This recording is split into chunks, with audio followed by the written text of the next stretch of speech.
이렇게 수십 편씩 쭉 이렇게 하고 그냥 끝 이렇게 됐었잖아요. 근데 요즘에는 이렇게 시즌이 하나 끝나면 한참 있다가 뭐 다음 시즌 나오고 이래서 다음 시즌 한참 이렇게 또 기다리고 있다가 보고 이런 일들이 많이 있죠. 제가 근데 이번에 보니까 도대체 이 시즌제는 언제부터 있었던 건가? 2000년 전에 원조가 있었습니다. 우리 바울 선생님이요. 우리 바울 선생님이 시즌제로 전도 여행을 다녔어요. 시즌 1, 시즌 2, 그리고 이번이 이제 시즌 3가 이렇게 되는 겁니다. 이번이 바울의 전도 여행 시즌 3인데요. 이제 사도행전에 보면 이제 뒷부분이 여기 사도 바울의 전도 여행이 이제 계속 나오잖아요. 1차 전도 여행 때는 그때 바나바하고 함께 다니면서 이 복음이 유대인만의 것이 아니라 이방인에게도 이 복음이 열렸다라는 것을 그때 1차 전도 여행 때 확인을 했고요. 2차 전도 여행은 이 복음이 아시아 지역만이 아니라 유럽까지 확장되는 것을 우리가 2차 전도 여행에서 봤죠. 이제 여기 3차 전도 여행인데요. 이 3차 전도 여행은 1차, 2차하고는 조금 성격이 다릅니다. 1차랑 2차는 계속해서 확장이에요. 계속해서 더 이제 들어보지 못한 이들에게 복음이 전파가 되는 이런 확장의 개념이었다고 한다면, 여기 3차부터는요 이미 세워진 교회들을 또 가는 겁니다. 이미 세워진 교회들을 다시 방문하면서 그 교회들을 견고하게 세워가는 게 바울의 3차 전도 여행의 특징이라고 할 수 있거든요. 영적인 확장보다는 이제 깊게, 질적으로 깊게 이 교회를 세워가는 거예요. 기억하시는지 모르겠어요. 이전에 그 2차 전도 여행 마지막에 보면 에베소를 들리는데, 여기 에베소에 잠깐 머물 때 에베소 사람들이 여기 좀 같이 있자고, 더 오래 머물라고 이렇게 바울에게 얘기를 하거든요. 그러니까 바울이 이제 그거를 이제 거절을 하면서 그때 뭐라고 하냐? 만일 하나님의 뜻이면 내가 다시 여기 너희에게 돌아올 거다, 이렇게 얘기를 하는 장면이 있었어요. 근데 진짜 그렇게 하나님 뜻이면 올 거라고 그랬는데, 그때 제가 설교하면서 인샬라 이런 얘기 했었잖아요. 그때 이제 저 이스라엘 무슬림들은 인샬라 하면은 그거 진짜 어떻게 될지 모른다 이런 얘기인데, 여기 바울이 하나님의 뜻이면 돌아오겠다 하고 한 것은 진짜로 하나님의 뜻이 거기 있었던 것 같습니다. 그가 에베소로 이제 다시 돌아오면서 이런 3차 이제 전도 여행이 시작이 되거든요. 근데 이제 오늘 그 바울의 전도 여행 시즌 3를 이제 본격적으로 보여주기 전에요, 갑자기 좀 생뚱맞은 이 등장 인물이 한 명 등장합니다. 아볼로라는 사람이요. 누가는 이 아볼로에 대해서 이렇게 소개를 하고 있어요. 24절에 보여주시면, 24절은 전체 같이 읽겠습니다. 시작. 알렉산드리아에서 난 아볼로라 하는 유대인이 에베소에 이르니 이 사람은 언변이 좋고 성경에 능통한 자라. 아멘. 이 사람에 대해서 이렇게 소개하죠.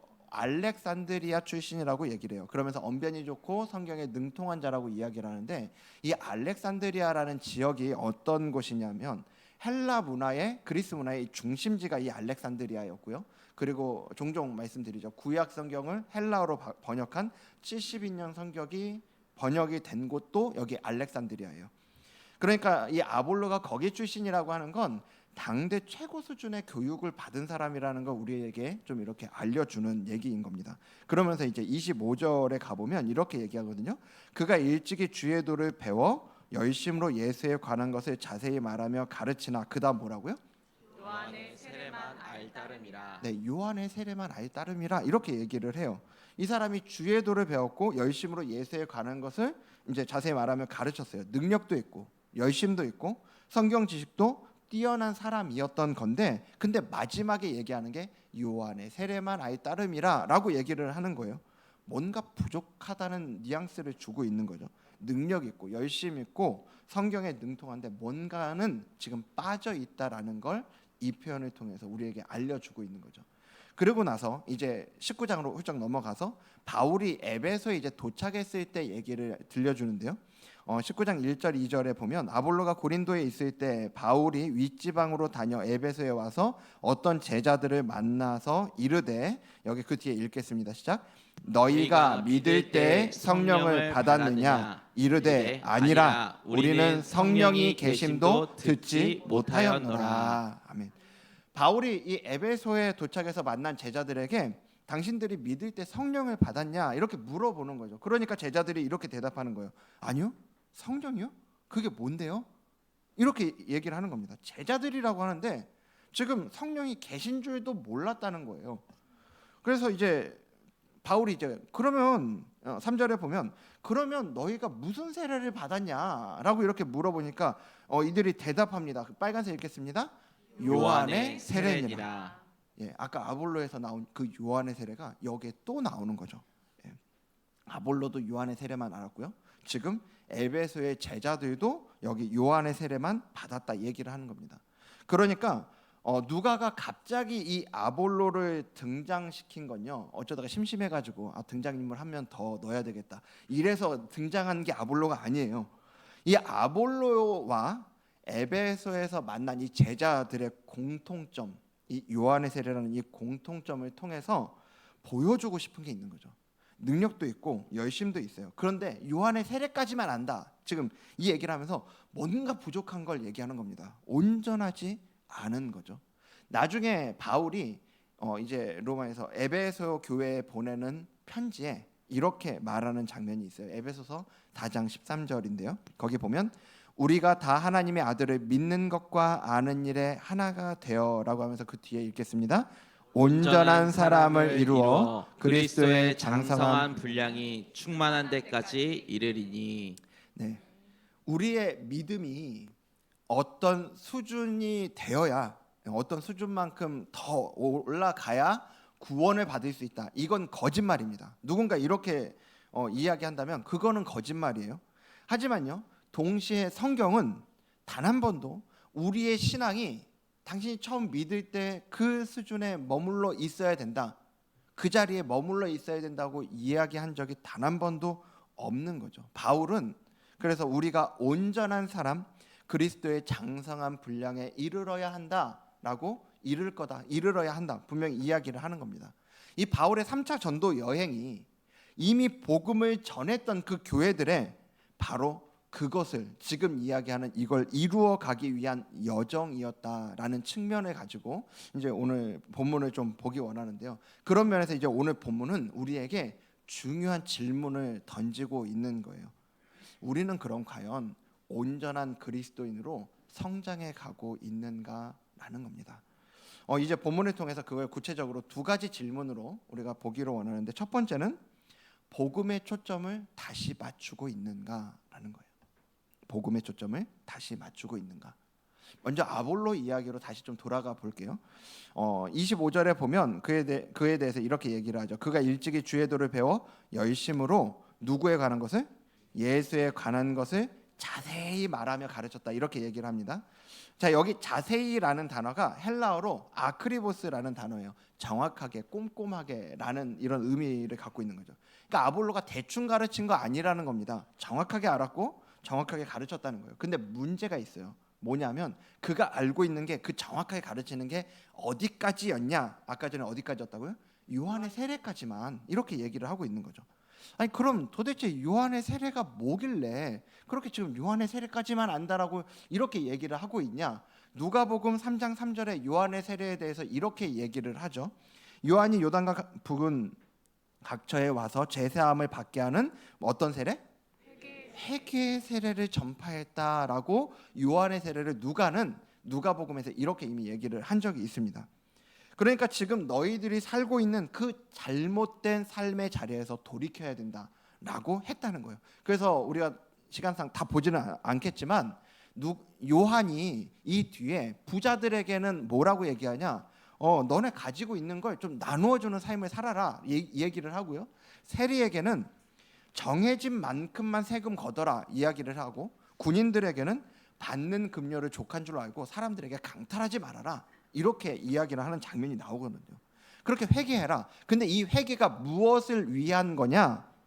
이제 진짜 메시아가 오실 거야. 이제 진짜 그분이 오실 건데 그분 회개하고 그분을 맞이할 준비해라. 너네 있는 그 자리에서는 안 돼. 돌이키고 그분 맞이할 준비를 해라 이거거든요. 그러니까 아볼로는 이 요한의 세례까지만 안다. 이거 뭐냐? 예수님이 오실 거라는 거, 그분이 오실 거라는 것까지는 알았어요. 예수님까지는 거기까지는 알았는데, 그리고 예수님에 관해서도 열심히 가르쳤는데 거기까지였다는 거죠. 제가 영화를 즐겨보지는 않아요. 않는데 그런데 제가 전에 한 영화가 나왔을 때 정말 이게 너무너무 보고 싶은 겁니다. 이 영화가 그게 뭐였냐면 어벤져스. 어벤져스 이 영화 제가 너무 보고 싶은 거예요. 왜 어릴 때 저기 남자분들은 공감하실 겁니다. 히어로 영화예요. 이거 히어로 되게 좋아하잖아요. 그래서 망토 한 번쯤 두르고 이렇게 높은 데서 뛰어내려본 이 경험 다 저만 있었던 걸로 하죠. 근데 어쨌든 그렇게 히어로를 제가 좋아했는데 그런 히어로가 한 명도 아니고 여러 명이 나오는 영화가 나온다는 거예요. 이 어벤져스. 그 기대감은 요즘은 좀 덜하지만 그때는 정말 이거 처음 나올 때 그 기대감이 말로 다 할 수가 없었습니다. 그래서 제가 그 예고편만 정말 몇 번을 다시 봤는지 몰라요. 그 예고편 보고 또 보고 그랬어요. 그런데요, 자, 영화가 개봉을 했는데 제가 영화 개봉한 거는 모르고 이 예고편만 계속 보고 또 보고 있다고 생각을 해보시라고요. 만약에 여러분들이 그 소식을 알고 있다면 영화가 개봉했는데 제가 영화를 가서 보지는 않고 예고편만 죽어라고 보고 있는 거를 여러분들이 알고 계시다면 너무 안타까워서 저한테 얘기해 주시지 않겠어요? 목사님, 영화 개봉했으니까 가서 보세요. 그러지 않겠냐고요. 예, 그런 거예요. 요한의 세례는요, 이 예수님을 기대하게 만드는 예고편이죠. 기대하시라 개봉박두 이런 거라고요. 이제 근데 본편이 개봉했어요. 그런데 아직도 기대하시라 개봉박두 이것만 하고 있는 겁니다. 그러니까 요한의 세례는 그 하나님 나라를 향해 가는 예수님으로 말미암아 임하는 하나님 나라를 예비하는 예비적인 신앙이었던 거죠. 하지만 이제 이 하나님 나라가 예수 그리스도 안에서 이미 임했거든요. 사도행전이 우리에게 보여주고 있는 게 바로 그거 아닙니까? 복음서부터 사도행전에 이르기까지 예수님으로 말미암아 이미 이 땅에 임한 하나님 나라를 우리에게 전하고 있는 거죠. 그게 복음이잖아요. 아볼로는 그 예수님에 관해서는 알았어요. 그런데 그의 신앙의 초점이 그 예수님이란 분을 통해서 이루어지는 하나님 나라에는 맞춰져 있지 않았다는 얘기인 거죠. 그래서 그렇게 예고편만 죽어라 얘기하고 있는 이 아볼로를 브리스길라와 아굴라가 만납니다. 그런 다음에 이제 어떻게 하는지 보세요. 26절인데요. 아볼로가 회당에서 담대히 말하기 시작하거늘 브리스길라와 아굴라가 듣고 뭔가 부족한데 한 거죠. 그래서 그 다음 빨간색 읽겠습니다. 데려다가 하나님의 도를 더 정확하게 풀어 이르더라.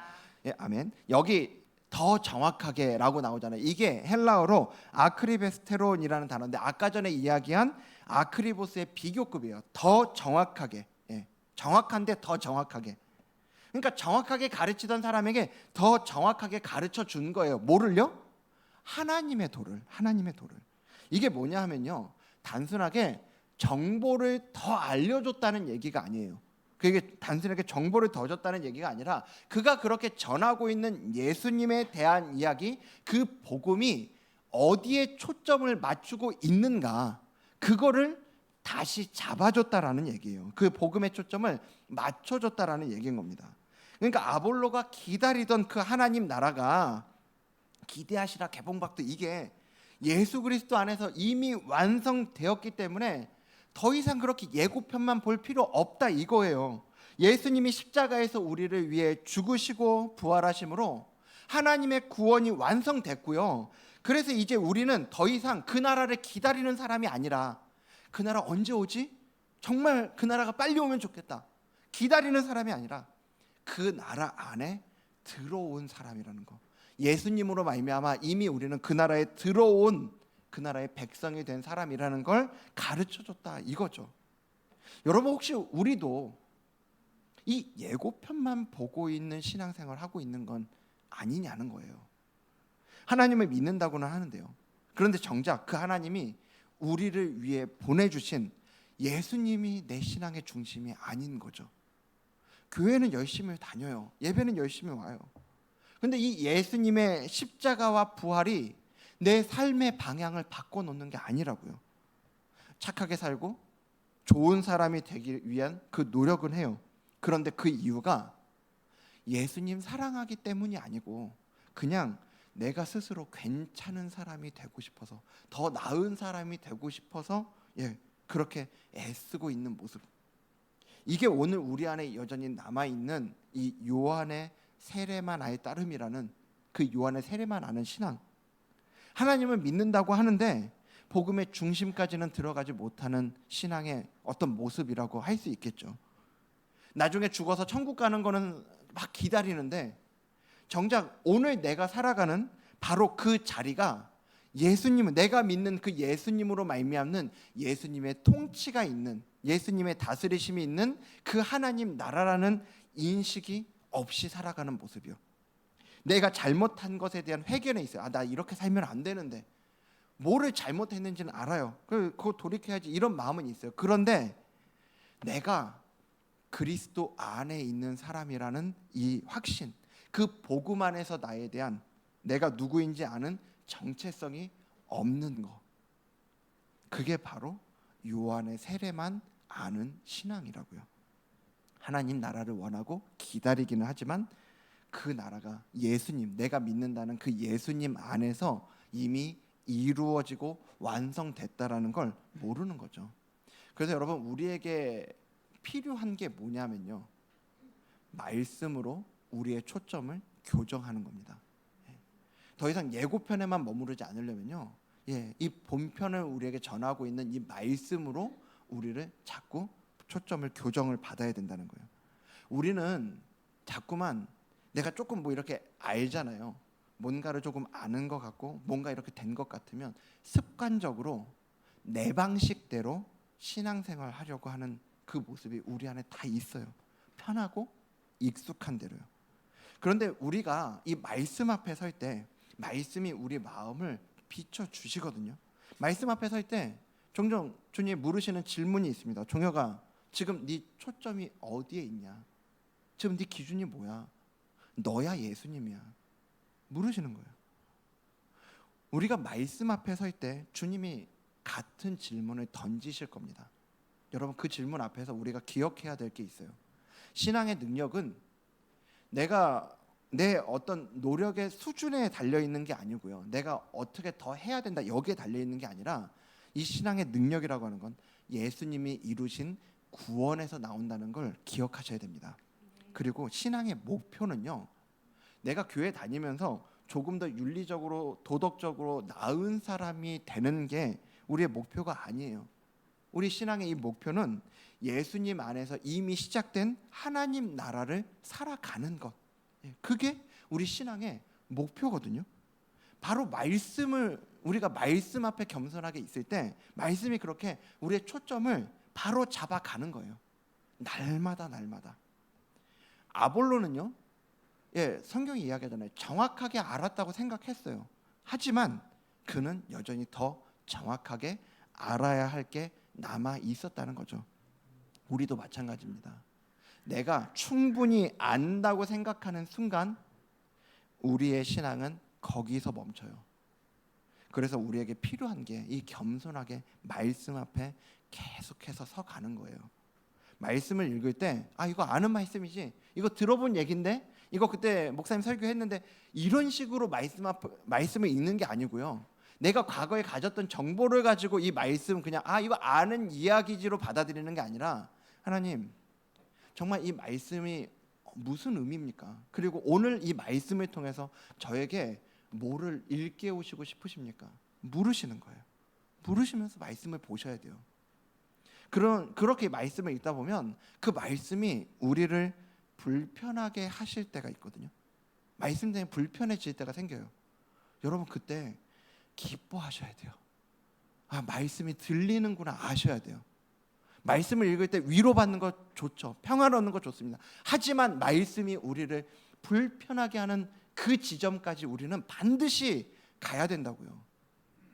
그때 피하시면 안 돼요. 바로 그 순간이야말로 하나님께서 나의 초점을 바로 잡아 가시는 시간이라는 걸 여러분 꼭 기억하시길 바랍니다. 그리고 무엇보다 말씀으로 그렇게 나를 바로 잡아줄 그 사람들 옆에 있어야 돼요. 아볼로에게 오늘 브리스길라와 아굴라가 있었거든요. 나의 신앙을 점검해주고 말씀으로 때로 교정해주고, 바로잡아 줄 수 있는 그 믿음의 동역자가 내 옆에 있어야 된다는 겁니다. 여러분, 우리는 얼마나 이 우리의 생각이 자기 합리화를 시키는지 몰라요. 나 혼자 말씀 읽고 나 혼자 신앙생활 하잖아요. 혼자 신앙생활하면 나 혼자 정답이 돼갑니다. 그게 아니에요. 신앙생활은 그런 거 아닙니다. 그래서 내 옆에 함께 말씀으로 서로를 돌아봐줄 그 지체들이 필요한 거죠. 그게 다락방이잖아요. 그래서 여러분, 다락방 하셔야 된다고요. 다락방에서 그렇게 옆에 있는 지체들이 나를 불편하게 하는 사람이 거기 있잖아요. 그러면 그 사람 때문에 나오는 게 아니고 할렐루야 하셔야 된다고요. 하나님이 그 사람을 통해 나의 초점을 바로 잡아가고 계시는구나 생각하시라고요. 그래서 여러분, 예고편만 보고 만족하지 마세요. 신앙생활 할 때 본편을 보셔야죠. 본편을. 요한의 세례에 머무르지 말고 예수 그리스도 안에서 완성된 그 하나님 나라로 들어가자고요. 그리고 그 시작은 어디서부터 시작하냐? 말씀이 내 신앙의 초점을 바로 잡도록 내어드리는 것. 그 말씀 앞에, 말씀이 나를 교정하도록 내가 말씀 앞에 서는 그 자리부터가 시작이라는 겁니다. 복음의 초점을 다시 맞추고 그 온전한 신앙으로 나아가는 저와 여러분 되기를 주님 이름으로 축복합니다. 이제 아볼로가 그렇게 복음의 초점을 다시 맞췄어요. 그런데 이제 19장으로 넘어가서 바울이 만난 이 에베소 제자들의 이야기를 보여주는데요. 그 에베소 제자들의 이야기를 통해 누가는 온전한 신앙으로 나아가는 과정을 하나 더 우리에게 보여줍니다. 그러면서 이런 질문을 던지는 거죠. 복음의 생명을 누리고 있는가? 아까 바울이 에베소에서 제자들을 만났을 때 너희가 무슨 세례를 받았냐 했더니 이 제자들도 아볼로처럼 요한의 세례라고 대답을 하잖아요. 이제 바울이 그들에게 뭐라고 하는지 같이 보겠습니다. 4절에 보면요. 바울이 이르되 요한이 회개의 세례를 베풀며 백성에게 말하되, 그 뒤에 읽겠습니다. 내 뒤에 오시는 이를 믿으라 하였으니 이는 곧 예수라 예수라 하거늘. 하거늘. 아멘. 바울이 그 요한의 세례를 설명해 주는 거예요. 요한이 회개의 세례를 베풀었는데 그 목적이 뭐였냐? 내 뒤에 오시는 이를 믿으라, 이거였다. 근데 그분이 누구냐? 바로 예수님이잖아요. 그러니까 요한의 세례는 예수님을 가리키는 표지판이었다라는 거예요. 회개하고 준비해라, 그분이 오신다. 근데 이제 그분이 오셨잖아요. 근데 이 에베소의 제자들은요, 요한의 세례만 받았어요. 회개도 하고 준비도 했는데 거기서 멈춰버린 거예요. 이 표지판을 봤으면 어떻게 해야 됩니까? 길 가다 표지판을 봤어요. 그럼 어떻게 해야 돼요? 그 표지판이 가리키는 대로 가야 될 거 아니에요. 근데 그 표지판 붙잡고 거기 서 있는 거예요. 정작 오신 예수님을 통해 이루어진 구원도, 그 예수님의 이름으로 얻는 새 생명도 경험하지 못한 거죠.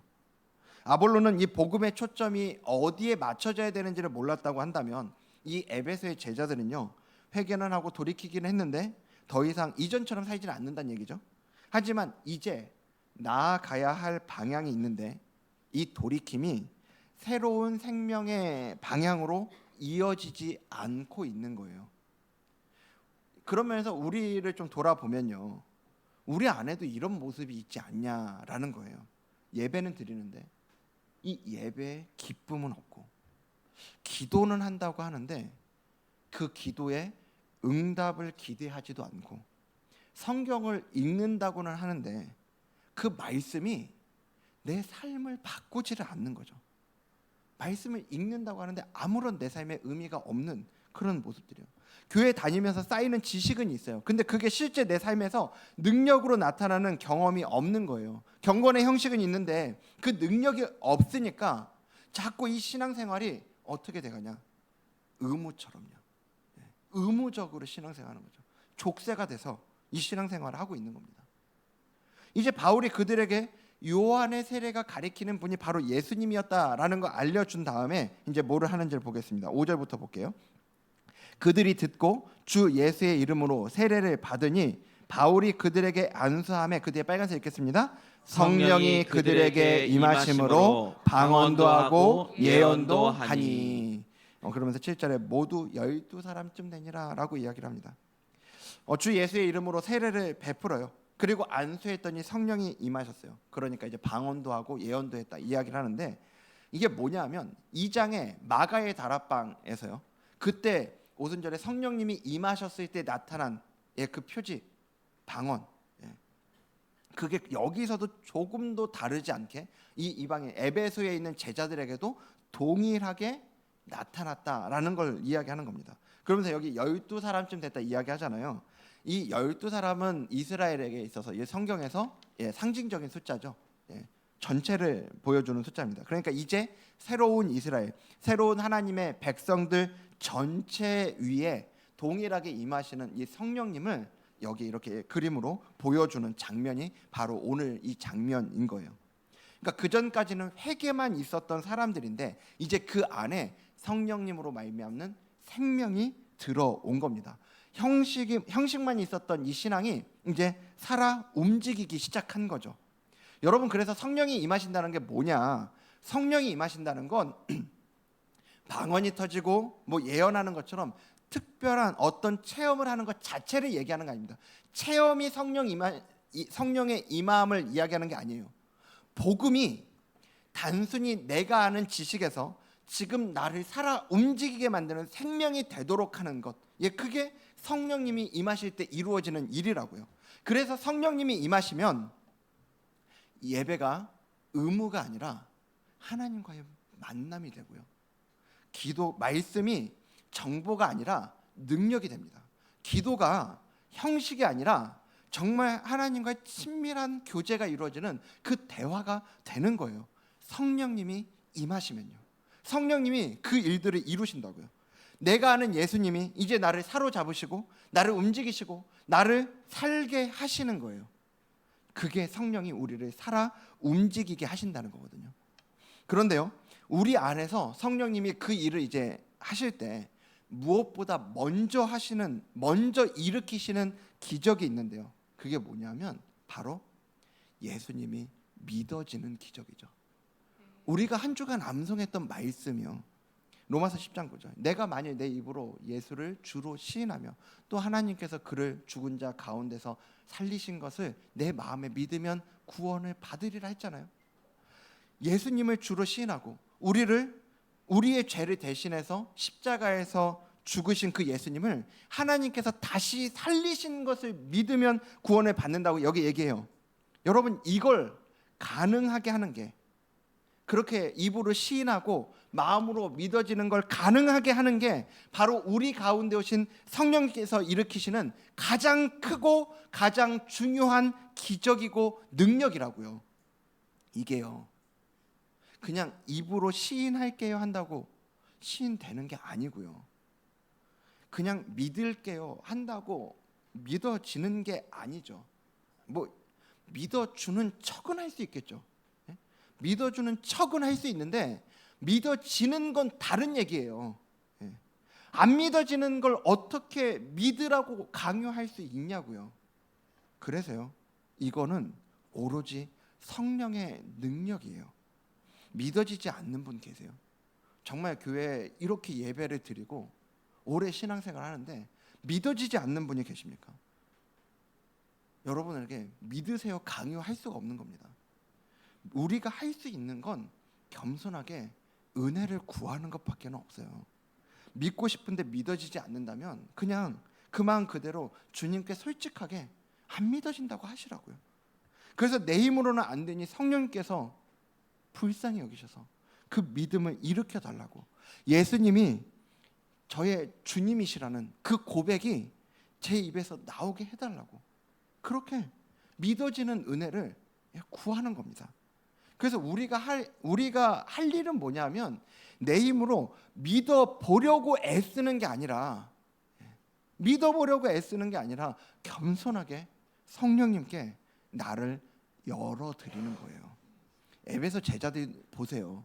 여러분, 에베소의 제자들이 뭔가 대단한 걸 한 게 아니에요. 지금 그들이 성령을 받기 위해서 그걸 위해서 무슨 어디 가서 100일 기도를 드리고 이게 아니잖아요. 그냥 바울의 말을 듣고 주 예수의 이름으로 세례를 받았을 뿐이에요. 그런데 그들 가운데 성령님이 임하신 거거든요. 여러분, 잘 보셔야 돼요. 그들이 성령님을 붙잡은 게 아니에요. 성령님이 그들을 붙잡았다고요. 오늘 우리도 그런 겁니다. 우리가 성령님 감히 붙잡을 수 있는 분 아니에요. 성령님 보고 우리가 함부로 그렇게 와라 가라, 응? 성령 오십시오, 간구할 수 있겠죠. 하지만 명령할 수 없다고요. 성령님이 우리를 붙들어 주셔야 돼요. 그렇게 성령님께서 우리를 붙들어 주실 때 우리의 예배가 살아나고 말씀이 살아나고 기도가 살아나고 우리의 삶이 살아날 줄로 믿습니다. 여러분, 그래서 간곡하게 부탁드립니다. 요한의 세례에 머물지 마세요. 기독교 신앙을, 우리가 하고 있는 이 신앙이라고 하는 것을 이것도 하면 안 되고 저것도 하면 안 되는, 그럼 맨날 하지 말라는 종교로 만들지 마시라고요. 우리가 믿음으로 걸어가는 이 길은요, 맨날 벌벌 떠면서 이 죄 짓지 않아야 하고 저 죄 피해야 되는데 무슨 지레 피하게 하는 것처럼 벌벌 떨면서 가는 길이 아니에요. 오히려 우리에게 참 생명과 자유를 주신 그 주님과 함께하는 행복한 여행길이 우리가 믿음으로 걸어가는 길이라는 걸 믿으시길 바랍니다. 그래서 여러분, 그 길을 걸어갈 때요, 정말 은혜가 뭐냐면요, 가다가 넘어져도 그게 우리를 절대 망하게 하는 게 아니라는 거예요. 또 일어나서 갈 수 있는 기회가 있는 겁니다. 무슨 지뢰밭을 걸어간다면 가다 지뢰 한번 밟으면 터져서 죽는 거지만, 이 길은 걸어가다가 돌부리에 걸려서 넘어질 수 있지만 또 일어나면 되는 겁니다. 일어나서 그 다음 걸음을 걸어가고 또 걸어가면 된다고요. 여러분, 이게 주님 안에서 우리에게 주어진 특권이에요. 특권. 그걸 가능하게 하시는 분이 누구냐? 넘어졌을 때 그 넘어진 자리가 망하는 자리가 아니라 다시 일어서게 하시는 그분이 누구냐? 성령님이시라고요. 그래서 이런 성령님께서 우리 안에서 마음껏 그분의 그 일을 하시는 것, 그래서 우리를 그렇게 마음껏 이끌어 가시는 것, 우리는 이걸 성령 충만이라고 얘기합니다. 여러분, 성령 충만하고 싶어지지 않으세요? 저는 이 말씀을 준비하는데 제가 말씀을 준비하면서 너무 제 가슴이 뛰는 거예요. 저도 다시 한번 정말 성령님 제 안에 마음껏 정말 제 삶을 그렇게 이끌어 가시는 그 성령 충만의 삶을 살고 싶은 마음이 들더라고요.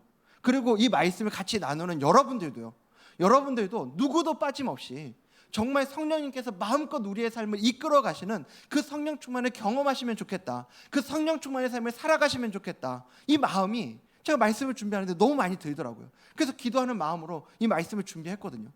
여러분, 그 성령 충만이 우리를 살게 하는 겁니다. 그게 무슨 족쇄 채우는 게 아니에요. 성령님이 우리를 이끌어 가신다라고 하는 게 족쇄를 채우는 게 아니라 우리를 정말 생명으로, 정말 자유를 누리면서 살아가게 하는 길이라는 걸 꼭 기억하시길 바랍니다. 그래서 오늘 저와 여러분 모두 그 성령님께서 마음껏 일하시는 성령의 충만의 자리로 나아가는 그러한 은혜가 있기를 주님 이름으로 축복합니다. 말씀 맺겠습니다. 오늘 아볼로는요, 복음의 초점을 다시 맞췄고요, 에베소의 제자들은 복음의 생명을 누렸어요. 둘 다 이 요한의 세례에 머물러 있었던 사람들이었는데요, 하나님이 그들을 그대로 내버려 두지 않으신 거예요. 우리도 마찬가지죠. 혹시 지금 우리의 어떤 신앙생활이 좀 답답하다면요, 예배가 기쁨이 아니라 의무처럼 느껴지고 말씀을 읽어도 가슴이 뛰지 않는다면, 여러분, 이거는 무슨 잘잘못의 문제는 아니에요. 아직 우리가 그 온전한 자리로 나아가는 과정에 있다는 겁니다. 복음의 초점을 다시 맞추고 그 생명을 누리는 자리로 아직 우리가 나아가지 않은 겁니다. 그 자리로 나아가면 돼요. 복음의 초점을 다시 맞추고 성령의 생명을 우리가 다시 누리는 자리로 나아가면 됩니다. 바로 우리 주님이 그 자리로 우리를, 여러분을 이끌고 계신 거예요. 그러니까 여러분, 포기하지 마십시오. 지금 우리의 그 답답한 어떤 모습이 절대로 우리의 결론과 끝이 아닙니다. 그래서 우리가 계속 겸손하게 말씀 앞에 서야 됩니다. 그리고 성령님께 우리를 열어드려야 돼요. 그럴 때 이 그리스도의 장성한 분량에 이르기까지 이끄시는 그 성령의 충만함을, 성령의 이끄심을 경험하게 될 줄로 믿습니다. 그래서 우리의 복음의 초점을 다시 한번 맞추고 복음의 생명을 누리는 그 여정을 이제 다시 한번 시작하는 저와 여러분 되기를 주님 이름으로 축복합니다.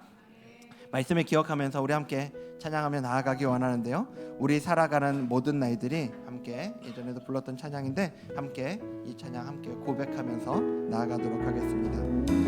우리 살아가는 모든 날들이 우리 살아가는 모든 날들이 다 주의 숨결 속에 다 주의 숨결 속에 지어졌으니 이제 모두 모여 다 주를 찬양해 그는 영원토록 찬양받으실 주. 다시 한번 우리 살아가는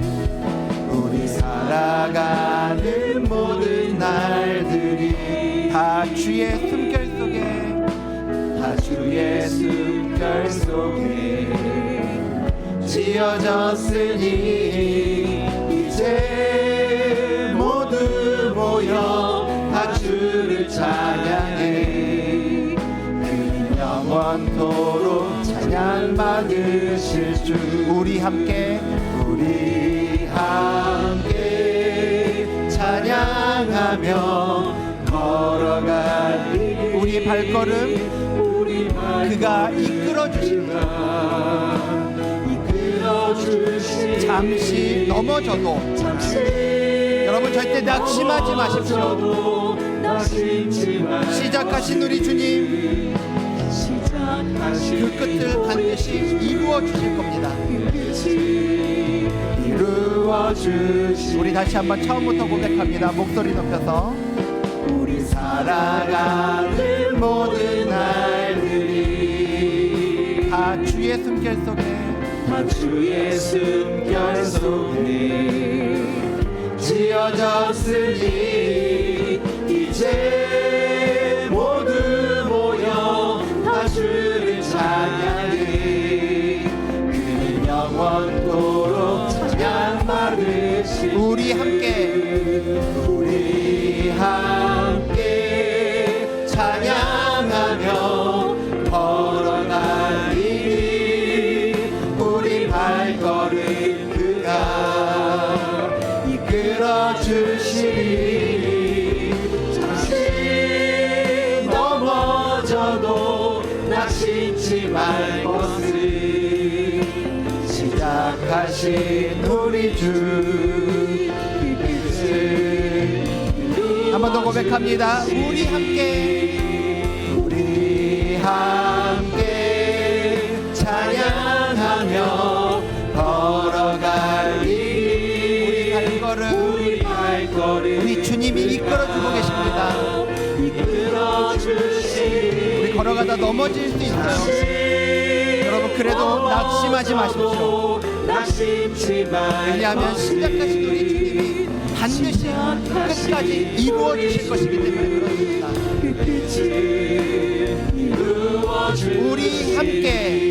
우리 다 함께 자리에서 일어나서 찬양합니다. 찬양하며 걸어가리. 우리 발걸음 그가 이끌어 주시리. 잠시 넘어져도 낙심치 말 것을 시작하시